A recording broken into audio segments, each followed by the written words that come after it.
नमस्ते दोस्तों, आप सबको मेरा राधे राधे।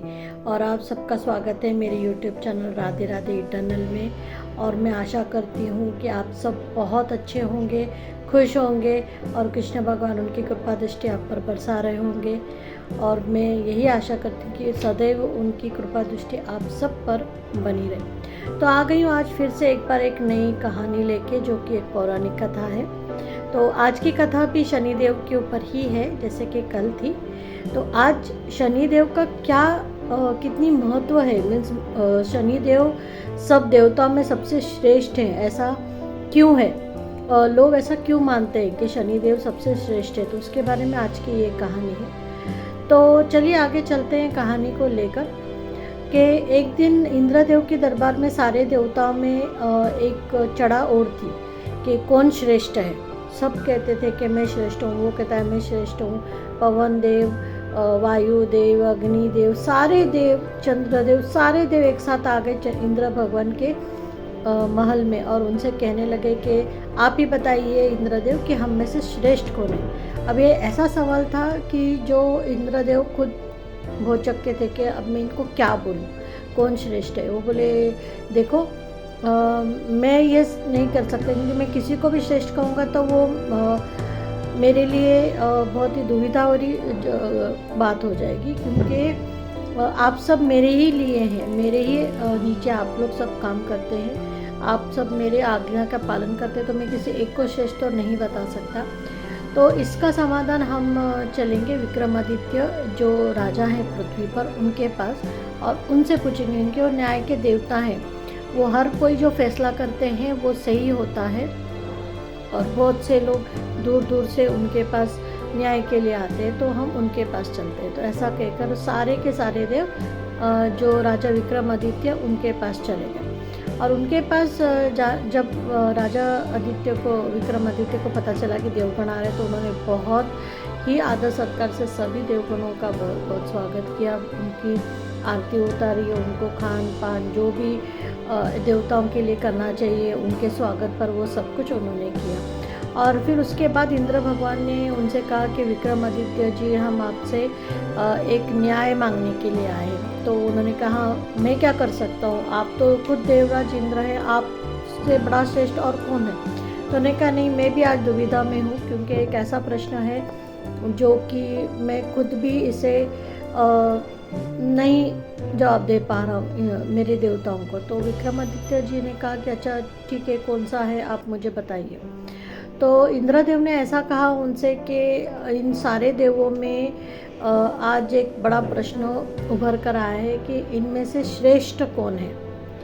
जब विक्रमादित्य जी ने ये सुना तो वो भी बहुत भौचक करेंगे, उन्हें लगा कि अरे ये तो बड़ा कठिन है, क्योंकि हर कोई अपनी खुद की शक्तियों में निपुण है, कोई कम नहीं कोई ज़्यादा नहीं। पर ये बोले कैसे, किसी एक का नाम लिया जाएगा तो बहुत ही नुकसान हो जाएगा, उनका क्रोश, उनका जो गुस्सा है वो मुझ पर आ जाएगा। इसीलिए उन्होंने क्या किया, सबके लिए एक सिंहासन बनाया, उनके उनके गुणों के हिसाब से उन्होंने एक सिंहासन बनाया।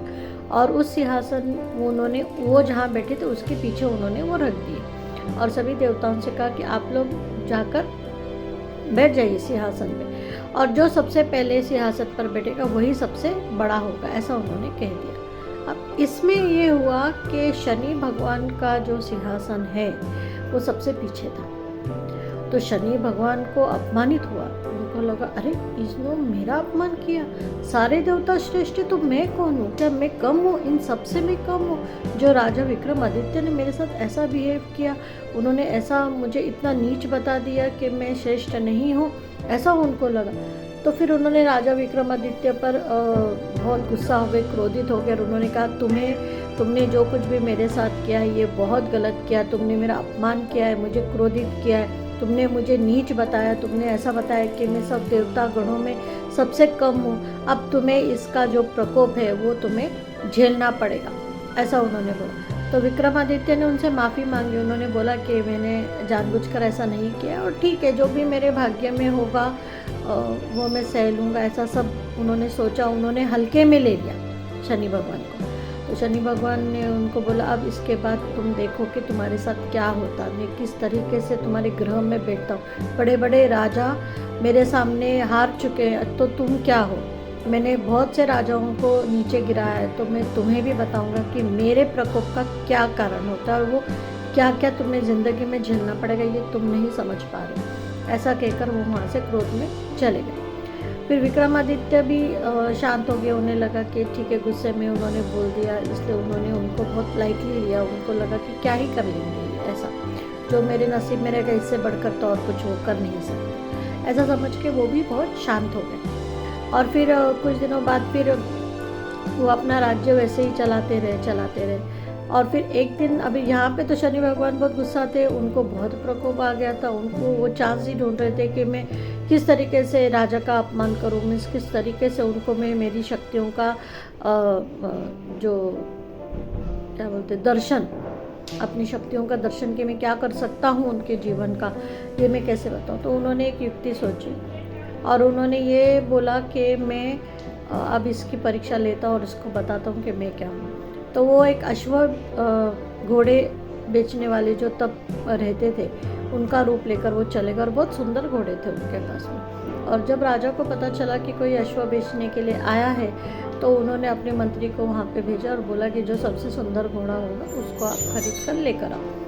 तो वो चला गया। उसको भी एक घोड़ा बहुत पसंद आया, तो उसने बोला कि हमको ये घोड़ा चाहिए। पर उसका जो कीमत थी उस घोड़े की, वो सुनकर वो बहुत ही परेशान हो गया कि एक घोड़े की कीमत इतनी ज़्यादा कैसे क्या हो सकती है। तो उसे कुछ समझ में नहीं आया, तो वो वापस महाराज के पास आ गया। उसने महाराज विक्रमादित्य के पास आया और उनसे कहा कि राजा ऐसी ऐसी बात है, घोड़े तो बहुत सुंदर है लेकिन जो कीमत वो व्यापारी बता रहा है वो बहुत ही ज़्यादा है और मुझे ऐसा लगता है कि आप चल कर देखिए वहाँ पर। तो उन्होंने कहा चलो ठीक है, मैं भी चलता हूँ। तो वो भी गए वहाँ पे। उन्होंने एक घोड़े को पसंद किया, उन्हें वो घोड़ा बहुत पसंद आया और फिर उन्होंने वो व्यापारी से बात की कि मुझे ये घोड़ा बहुत पसंद है, तुम इसकी सही कीमत लगाओ तो मैं ले लूँगा।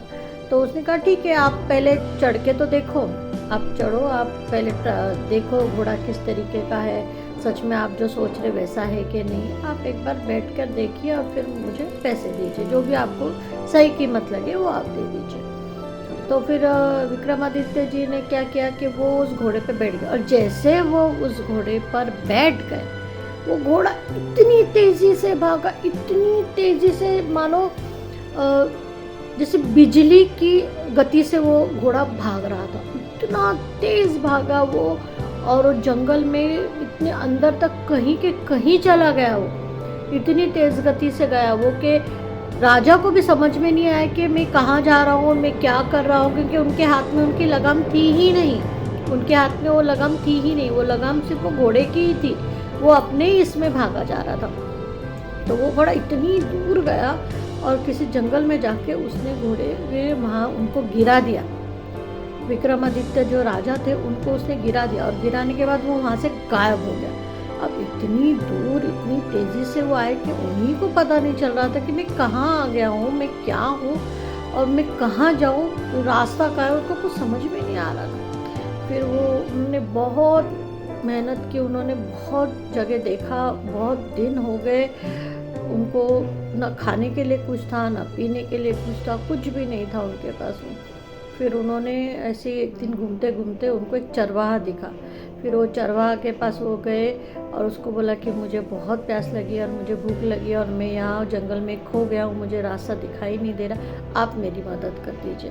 तो चरवाहा को उन पर दया आ गई और उसने उनको खाने पीने को दिया। और विक्रमादित्य जी ने अपनी एक अंगूठी निकाल कर उसको दे दी और उसको बोला ये आप अपने पास रखिए और मुझे रास्ता बताइए। तो उसने रास्ता बता दिया, क्योंकि वो उसका हमेशा का रास्ता था, तो उसने बता दिया। तो जैसे वो नगर के बाहर आया, नगर के बाहर आने के बाद में वो एक राजा के दरबार में चले गए। एक राजा के पास गए, राजा ने उनकी आवभगत की और उनसे कहा कि मुझे काम चाहिए, मेरे पास कोई काम नहीं है, मुझे काम चाहिए वगैरह, ऐसा सब कहा। अब ये सब होने के बाद फिर राजा ने उनको बोला कि ठीक है, आप कल आइए, मैं आपको देखता हूँ क्या मैं कर सकता हूँ आपके लिए, ऐसा कहा। फिर जैसे वो नगर में घूम रहे थे तो उनको एक जो व्यापारी था, व्यापारी ने उनको देखा तो व्यापारी उनको लेकर आ गया अपने घर पे और उनको बोला कि आपको क्या काम कर सकते हो। बोले आप जो बोलोगे मैं वो काम करने के लिए तैयार हूँ। ठीक है, पहले आप खाना वाना खा लो। उसने उनको वस्त्र वगैरह सब दिया और वो दिन भर दुकान पर बैठे रहे। तो जैसे वो बैठे रहे तो उसने उस व्यापारी का उस दिन बहुत अच्छा लाभ हुआ, बहुत पैसे आए उसके पास, बहुत लाभ हुआ। तो उसको ऐसा लगा रही आदमी इतना अच्छा है कि इसके आने से मुझे इतना सारा लाभ हुआ तो मैं इसको मेरे पास ही रख लेता हूँ। ऐसा सोच के उसने उनको खाना पीना दिया, उनके आवभगत किया और उनको एक रूम दे दी रहने के लिए, एक छोटा सा कमरा उनको रहने के लिए दे दिया। अब उस कमरे में जो था तो एक बहुत ही कीमती हार खूंटे से लटका हुआ था जो कि उस व्यापारी का था। उसी कमरे में उसने राजा को रखा और राजा जैसे उस कमरे में गया, जैसी उनकी नज़र उस हार पर पड़ी, खूंटे की हार पर पड़ी, तो खूंटे ने हार निगल लिया। वो अपने आप ही वो हार गायब हो गया वहाँ से। अब राजा को लगा अरे ये क्या हो गया, पर वो कुछ बोल नहीं पाए, वो शांत बैठे रहे। थोड़ी देर में जब व्यापारी वापस आया वहाँ पर, व्यापारी है तो व्यापारी ने देखा अरे ये क्या हुआ। तो उसने बोला मुझे नहीं पता, ये हार अपने आप ही जो खूंटी थी वो खा गए। तो बोले तुम झूठ बोल रहे हो, ऐसा। इतना उनको गालियाँ दी उसने, राजा विक्रमादित्य को इतनी गालियाँ दी, इतना दुर्व्यवहार किया कि उसने उनके हाथ पैर दोनों काट कर उनको रास्ते पर फेंक दिया। उस व्यापारी, उसको इतना गुस्सा आ गया कि मेरा इतना कीमती हार ये आदमी ने चुरा लिया और ये झूठ बोल रहा है, ऐसा सब उसने ये करके उसने उनके हाथ पैर काट के उनको रास्ते पर फेंक दिया। अब उस हालत में जब वो थे तो वहाँ पर एक तेली था। तेली ने ये सब देखा, उसको बहुत बुरा लगा। उसको लगा रही ये आदमी अब क्या ही कर सकता है, ये कैसे अपना जीवन व्यतीत करेगा, ये तो ऐसे रास्ते पे पड़ा रहेगा, क्यों ना मैं इसको मेरे घर ले जाऊँ। तो वो उनको अपने घर ले गया, वैसी अवस्था में उठाकर उनको घर ले गया, उनकी दवाई पानी की, उनको खाने पीने को दिया। और वो तेली था तो वो उसने उनको गाय के खूंटे के पास में बांध दिया, जिससे कि वो अपनी आवाज़ से उन गायों को हाँकते थे और वो गाय जैसे ही गोल घूमती थी तो तेल निकलता था। पहले का यही प्रोसीजर था तेल निकालने का कि एक खूंटा रहता था, वो खूंटे से गायों को बैलों को बांधा जाता था और वो जैसे घूमते थे गाय या बैल, तो उससे उनके पैर के चलने से दबाव होके जो भी रस निकलता था वो तेल होता था। तो वो तेल जमा करते थे लोग। तो उसी तरीके से तो उसने बोला ये और कुछ तो कर नहीं सकता तो इसको मैं वहीं पे बिठाता। तो उसने उनको खूंटे पे बिठा दिया और उनको बोलता था कि तुम ये गायों को आवाज़ देकर हाका करो, यानी ये चलते रहेंगे और इससे जो भी है मेरा जो तेल है वो निकलता रहेगा जो धान्य में से। तो उन्होंने कहा ठीक है। तो ऐसा करते करते बहुत साल निकल गए, समझो 7.5 साल निकल गए। राजा विक्रमादित्य वहीं पर रह गए और वो तेली का वो काम करते रहे, क्योंकि उनके ना हाथ थे ना उनके पैर थे, तो वो क्या ही कर सकते थे। वो तेली उनको भोजन देता था और वो उसके वजह उनकी वो सेवा करते रहते थे हमेशा।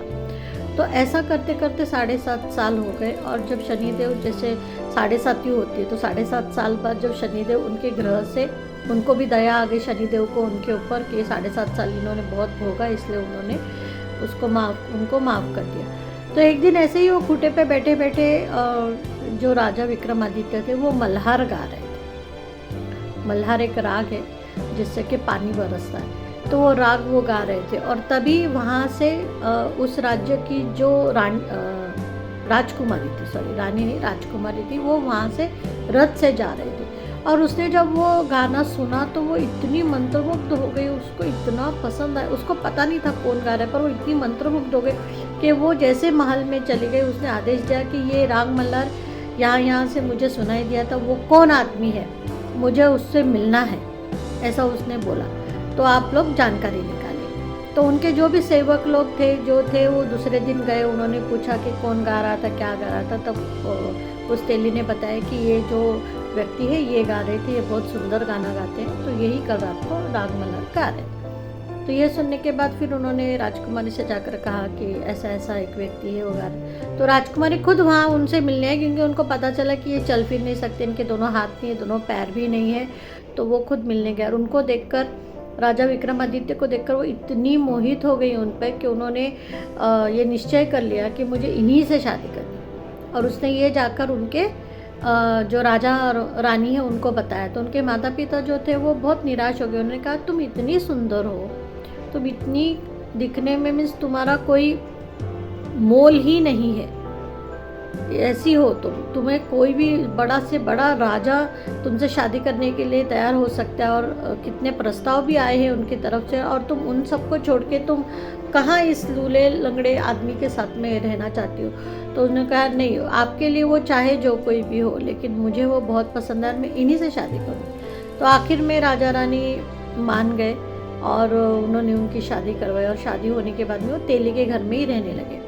तो जब उनकी शादी हो गई, सब हो गया, तो उस दिन रात में शनिदेव उनके स्वप्न में आए, विक्रमादित्य महाराज के स्वप्न में आया। उनसे कहा देखा तुमने विक्रमादित्य, मैं क्या कर सकता हूँ, तुमने उस दिन मेरा जो अपमान किया बहुत गलत किया, तुमने मुझे बहुत हल्के में लिया, तुम नहीं जानते मैं लोगों की ज़िंदगी बर्बाद कर सकता हूँ, और मैंने तुम्हारी ज़िंदगी बर्बाद की। तुमने देखा, मैंने तुमसे कहा था, तुम नहीं जानते इसके बाद तुम्हारी ज़िंदगी में तुम्हें क्या क्या देखने को मिलेगा। और मुझे लगता है आज तुम्हें उस चीज़ का एहसास भी हो गया है कि मुझसे जो दुर्व्यवहार तुमने किया उसका तुम क्या परिणाम भोगोगे।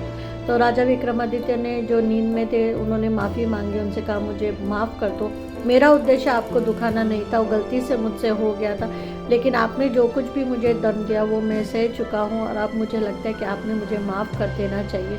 तो फिर शनि भगवान को भी उन पर बहुत दया आ गई। उन्होंने कहा ठीक है, तुमने बहुत कुछ सहा है, तो अब मैं तुम्हें माफ़ कर दूँगा, तुम चिंता मत करो, अब इसके बाद सब कुछ ठीक। पर इसके बाद में कभी दुर्व्यवहार मत करना किसी के साथ में, और मैं एक ही शर्त पे तुम्हें माफ़ करूँगा कि तुम सबको बताओगे, और तुम बताओगे ये कि शनिदेव से बढ़कर श्रेष्ठ और कोई भी नहीं है, और तुम लोगों से कहोगे मेरी पूजा अर्चना करने के लिए और मेरा आशीर्वाद लेने के लिए, और जो कोई भी शनिवार के दिन मेरी पूजा अर्चना करेगा, मेरी कथा सुनेगा, उस पर मैं हमेशा ही प्रसन्न रहूँगा। ऐसा अगर तुम मेरे नाम का प्रचार करोगे, इस वादे के साथ ही मैं तुम्हें जो तुम्हारा जीवन है वो सुरलित कर दूँगा, तुम फिर से एक राजा की ज़िंदगी जी सकोगे। तो विक्रमादित्य जी ने कहा कि हाँ महाराज, मैं ऐसा ही करूँगा, मुझे माफ़ कर दीजिए, जो कुछ भी गलती मुझसे हो गई, पर इसके बाद मैं आपका नाम का प्रचार ज़रूर करूँगा। ऐसा कह के शनिदेव उनके स्वप्न से चले गए। और दूसरे दिन जब वो उनकी आँख खुली तो उन्होंने देखा कि उनके दोनों हाथ और दोनों पैर फिर से आ गए, वो पूर्ण मनुष्य फिर से बन गए, जो कि इतने सालों से वो कटे हाथ पैर के साथ जी रहे थे। तो वो अपने आप ही उनके हाथ पैर वापस से आ गए, और वो बहुत सुंदर उनकी कांति हो गई है, और वो बहुत ही सुंदर पहले जैसे हो गए। और जब उस रानी ने भी ये देखा, उनकी जो नवविवाहित वधू थी, उन्होंने जब ये देखा तो उनको भी बहुत अच्छा लगा कि अरे मेरे पति ठीक हो गए, एक ही दिन में इतना सब चेंज हो गया, इतना सब उनके हाथ पैर आ गए, और फिर से बहुत ही सुंदर कांति वाले एक मनुष्य वो बन गए। फिर राजा आदित्य ने उनको अपने बारे में सारी हकीकत बताई कि मैं राजा विक्रमादित्य हूँ, और इस कारण से मेरे साथ में ये सब हुआ।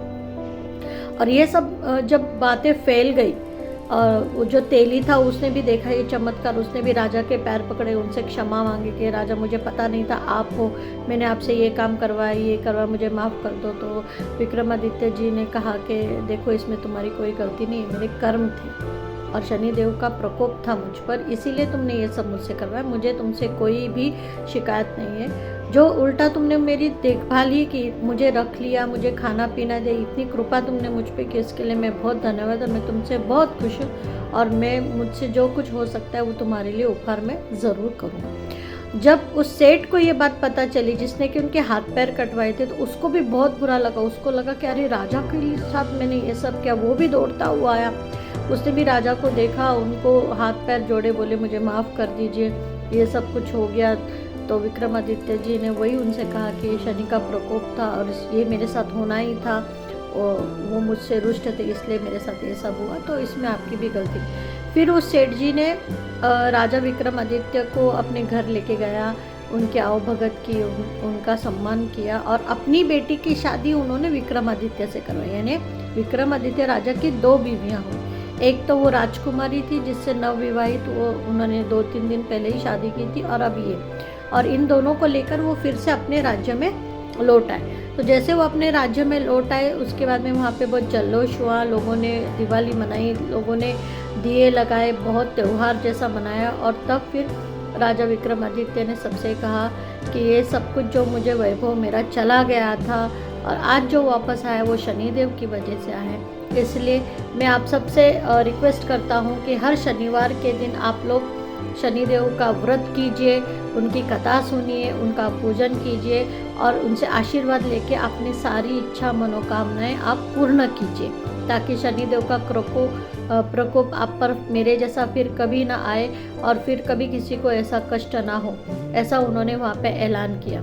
और ऐसा करने के बाद में हर शनिवार को उनके राज्य के लोग खुद राजा विक्रमादित्य और उनकी दोनों रानियां हमेशा हर शनिवार को व्रत करती थी, शनिदेव की पूजा करती थी और उनकी कथा सुनती थी। और ऐसा करते हुए अपना जीवन उन्होंने बहुत ही सुख शांति और समृद्धि के साथ व्यतीत किया। तो देखा आपने कि शनिदेव कितने शक्तिशाली है, सब देवों में सबसे श्रेष्ठ है। वो कुछ भी कर सकते हैं, वो इंसान की ज़िंदगी राजा से रंक और रंक से राजा बना सकते हैं। ऐसा हम हमेशा सुनते हैं पर ये सत्य है। ये सारे भगवान देवताओं क्या राजा महाराजाओं के साथ ये घटित हो चुका है। और इसका प्रकोप, शनिदेव का प्रकोप और शनिदेव की कृपा सबने देखी है, हमने भी हमारे जीवन में हमेशा देखी है। मैं तो आज भी देख रही हूँ क्योंकि मेरी राशि कर्क है और मुझे ढैया है और पिछले 2.5 साल से अच्छा भी हो रहा है और बुरा भी हो रहा है। बहुत कुछ घटा है मेरे साथ में,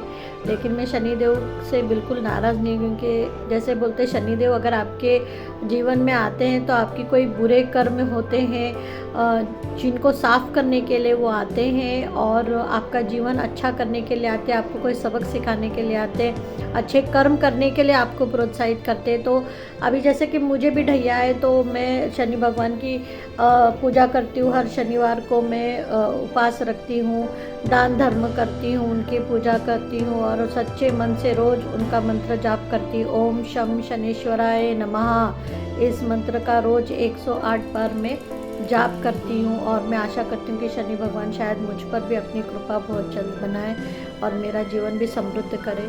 तो आप सबसे यही निवेदन है कि आप लोग भी शनि भगवान को हल्के में ना लें। अगर आपको 7.5 है या आपके जीवन में कोई कार्य नहीं हो रहे तो शनि भगवान की आप आराधना करें, उनकी पूजा करें, शनिवार का व्रत रखें और उनकी पूजा अर्चना करके उनका आशीर्वाद अपने जीवन में आप लोग प्राप्त करें। तो दोस्तों ये थी आज की कहानी और मुझे आशा है कि शायद आपको ये कहानी पसंद आई होगी। और अगर आपको ये कहानी पसंद आई है तो प्लीज़ मेरे चैनल को लाइक, सब्सक्राइब और शेयर ज़रूर करें। और मैं आशा करती हूँ कि आप लोगों की कृपा दृष्टि और आप लोगों का सपोर्ट, जैसे शनि भगवान का हम लोगों के साथ हमेशा रहना चाहिए, उसी तरह आप लोगों का मेरे साथ होगा। और मुझे आपके प्यार और सपोर्ट की बहुत ज़रूरत है, तो मेरे चैनल को प्लीज़ लाइक, सब्सक्राइब और शेयर करना ना भूलें। ये कहानी आप अपने दोस्तों और रिश्तेदारों के साथ भी शेयर करें ताकि उन्हें भी पता चले कि शनिदेव का क्या महत्व है। तो इसी के साथ मिलती हूँ आपसे फिर एक बार ऐसी और एक पौराणिक कथा के साथ, जो कि ऐसी एक इंटरेस्टिंग कथा होगी। और मैं आशा करती हूँ कि आपको वो कथाएं भी ज़रूर पसंद आएगी। और अगर आपको ये कहानी पसंद आई तो प्लीज़ कमेंट में मुझे ज़रूर बताइएगा। और आप कौन सी ऐसी कहानी सुनना चाहते हैं पौराणिक, वो भी बताइएगा, मैं वो कहानियाँ भी आपके लिए ज़रूर लेकर आऊँगी। तो मिलती हूँ आपसे अगले वीडियो में, तब तक आप सबको मेरा राधे राधे।